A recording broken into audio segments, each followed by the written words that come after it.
Շատ է խոսվում հայաստանյաց առաքելական Սուրբ եկեղեցին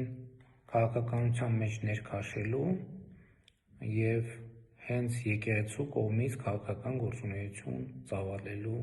անթույլատրելիության մասին։ Սրա շուրջ ըստ էության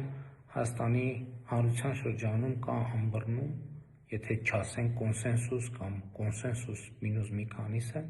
բայց այս կետից մեկ ուրիշ հարց է ծագում. արդյոք հայաստանյաց առաքելական Սուրբ եկեղեցին պետք է առնչություն ունենա մեր հանրային քաղաքական կյանքին և եթե այո, ինչպիսի առնչություն։ Ես կարծում եմ, որ այո, պետք է ունենա առնչություն և եկեղեցին պետք է լինի այն տարածքը, որտեղ մարդիկ դադարում են լինել ընդդիմադիր կամ պրոկառավարական, որտեղ նույնիսկ ամենասուր քաղաքական հակառակորդները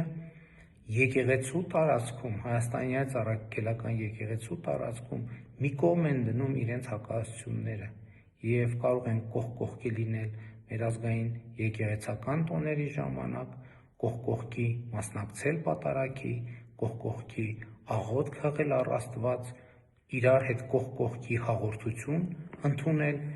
և կողք կողքի հաղորդակցվել մեր Տեր և Փրկիչ Հիսուս Քրիստոսին։ Իմ կարծիքով եկեղեցին հենց այսպիսի հանրային դերակատարում պետք է ունենա և նրա առաջնային անելիքը և մտահոգությունը պետք է լինի մեր Տեր և Փրկիչ Հիսուս Քրիստոսի վարդապետության, իրական կյանքում նրա դավանած արժեքների տարածման հարցը։ Ահա թե ինչպես եմ պատկերացնում հայաստանյաց առաքելական Սուրբ եկեղեցու առնչությունը